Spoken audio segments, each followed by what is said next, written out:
Montana. Welcome to another edition of the Billings Beat. As always, I'm your host, local realtor, and founder of Leftis Real Estate Group, and I'm touring Billings to connect community and introduce you to the amazing people, businesses, and events that make Billings such a special place. Today I'm sitting down with Devon Hayes. Devon is an active community member engaged in several local programs and organizations, but today we're here to talk specifically about Tedx Billings. Devon, thanks for taking the time to speak with us. Can you begin by introducing Tedx Billings? Yeah, appreciate you having me, Neil. Absolutely. Pleasure to have you. Pleasure getting to know you in the short time we've had the time to do that, so I appreciate you having me on. But yeah, Tedx Billings is an event that will take place live at the Babcock Theater next March.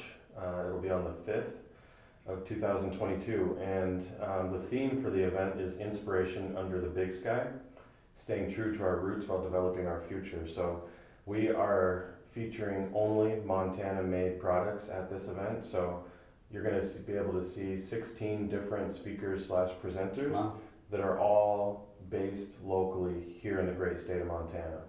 We've got topics ranging from elephant behavioral studies that is done by a gal by the name of Chrissy Pratt out of Lewistown, Montana. She does behavioral studies with elephants all around the world. All the way down to Malcolm Horn talking about addiction in the brain, and Clinton Shelton performing some of his music pieces. So it's going to be an event where you can come and see some of the incredible people that we have here in the community doing things on a worldwide scale, and they'll have a chance to share those ideas with everybody here in our community so that everybody knows the incredible people that we have here. Absolutely. Yeah. And I think before that large event, you're going to have a smaller event next month. Is that right? Exactly, yeah. So leading up to the main event, we'll have what TEDx has called salon events. Can be confusing because, salons, you think of going into a barbershop or a hairdresser, things like that. But the salon events are really just a smaller format event where you can come and network and mingle with other like-minded individuals.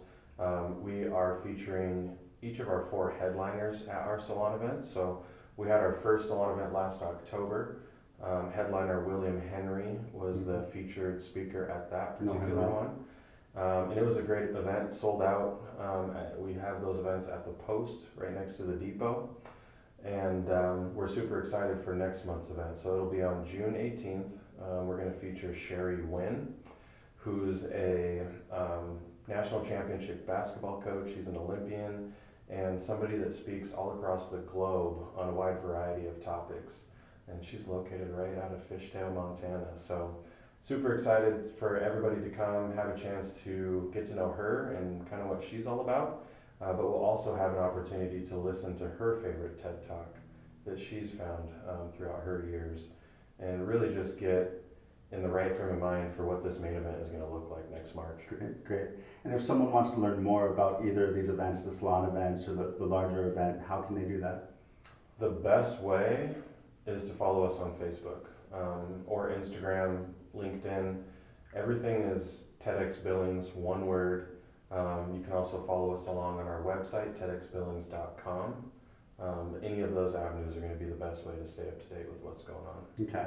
And tickets are required, right? They're sold. So where can they purchase tickets? Is that on the website or Facebook as well? Yep. So you can purchase tickets through the website or through the Facebook page. We are very happy that Billings Community Foundation acts as our fiscal sponsor. So all of the funds and ticket selling runs through their platform, which also means that anybody who provides funds to Tedx Billings gets to take advantage of that nonprofit status as well.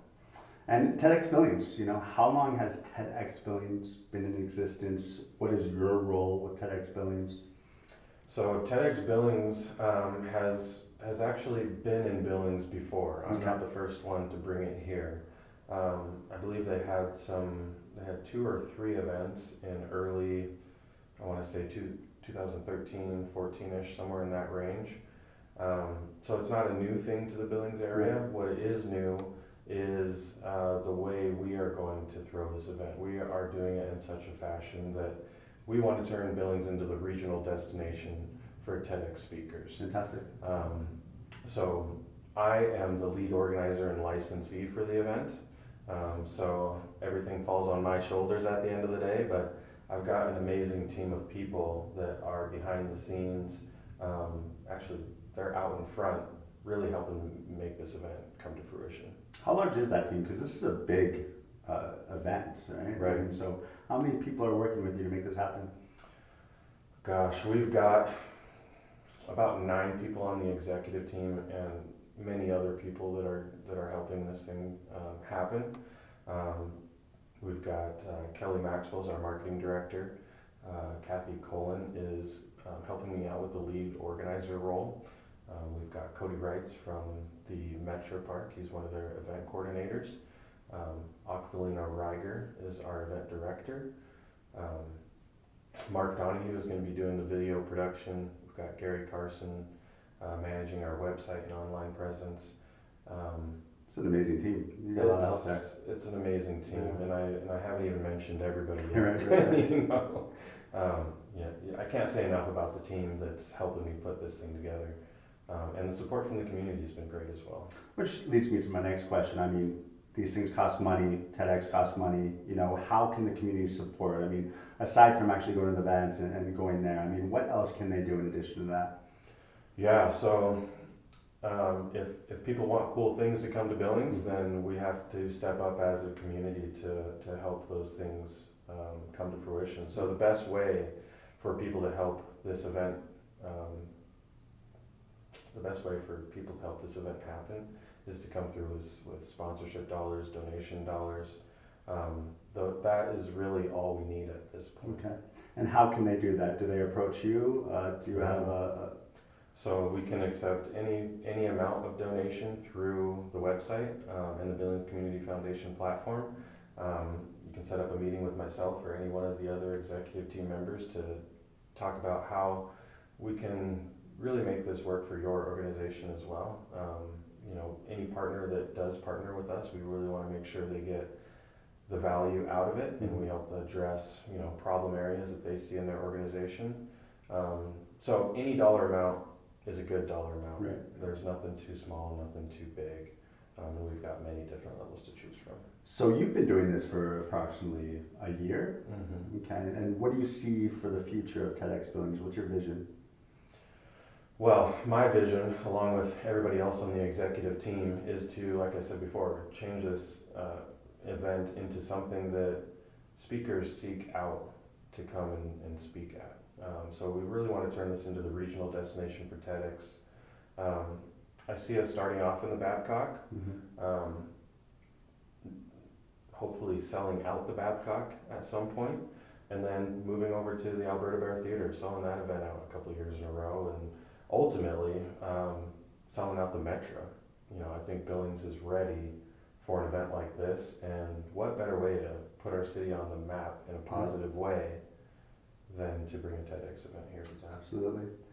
And how did you get interested or started involved in Billings TEDx? You know, it really started with my involvement in Billings Next Gen and the Chamber of Commerce. Being involved with organizations like that, you really just get to rub elbows with people that are doing incredible things, and a lot of them on a worldwide scale. I've been in Billings most of my life. How do we not know as a community that we have these people here? I mean, how does that happen? So that kind of sparked my curiosity. Like, how do we get the word out about all of the things that we're doing right here in Billings? How can we let the world know about those things? Then I saw that Bozeman was going to have a TEDx event. So of course I got curious, planning on maybe attending that event. The more I looked at attending the Bozeman event, the more curious I got as to why I had never heard that Billings was going to have its own TEDx event. So of course I looked to see if the license was available, and it was. And then it just so happened that Gary Carson and Mark Donahue were also kind of toying around with the idea of bringing a TEDx event here. So we linked up and found that our strengths play really nicely off of each other's. And so here we are today. Awesome. Has it been a difficult process, or? You know, we tried to do this initially last year, in the middle of COVID-19. So just like the rest of the world, we were trying to figure out how to operate in the middle of a pandemic. And so it has been challenging. We had to reschedule the event. But I think it all happened for the greater good. Right.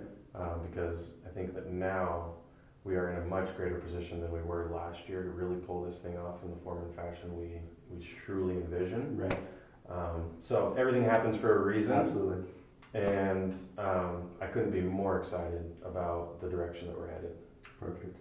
And a little bit more about you. I mean, you are heavily involved in the community. I've recently met you and learned about the different things that you're involved in. Can you talk a little bit about that? You know, I'm involved in a lot of different things, and it really just comes from my love of people and wanting to just see people succeed and help them get to where they want to be.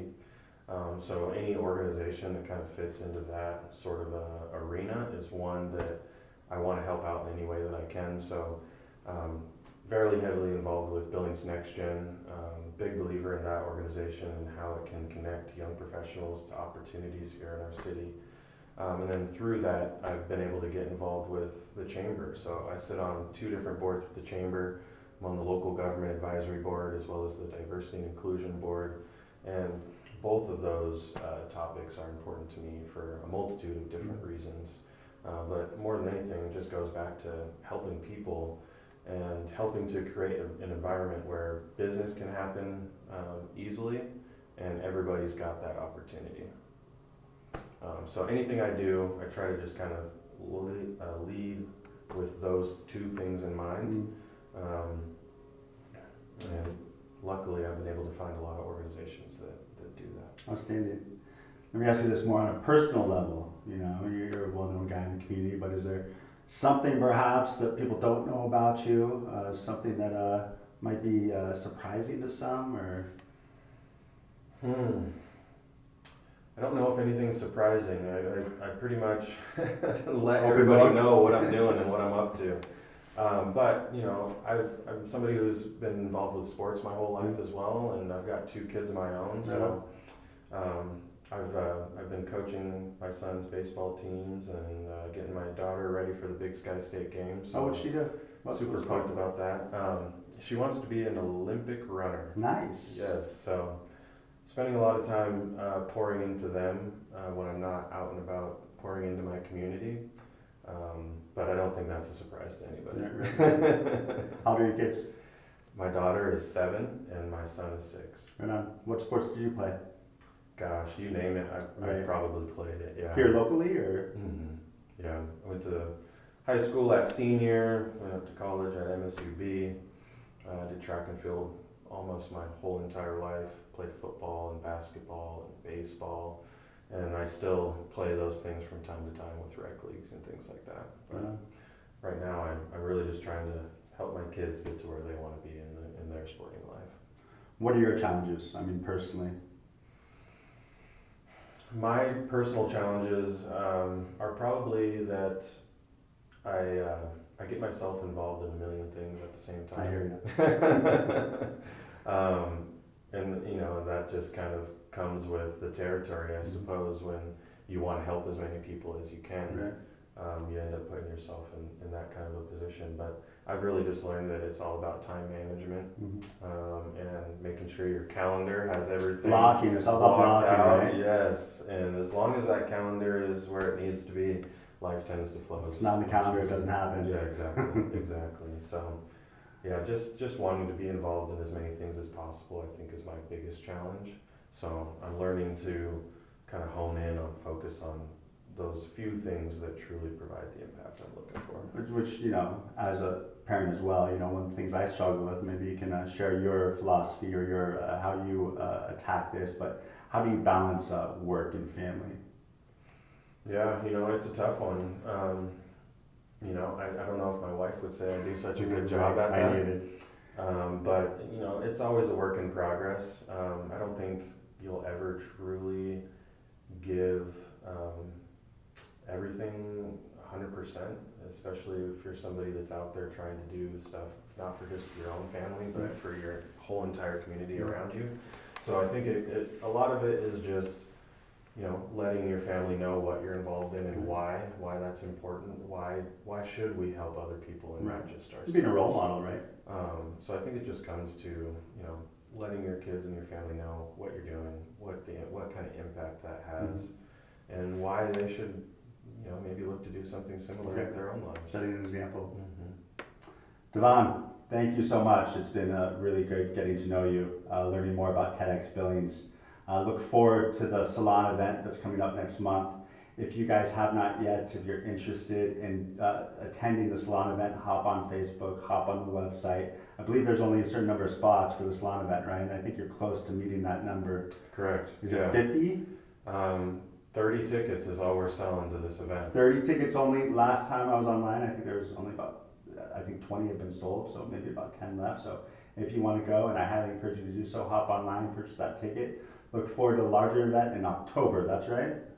We'll have another salon event in October. Okay, Then we'll have a third salon event next February. okay, And the main event will take place March 5th, 2022. perfect.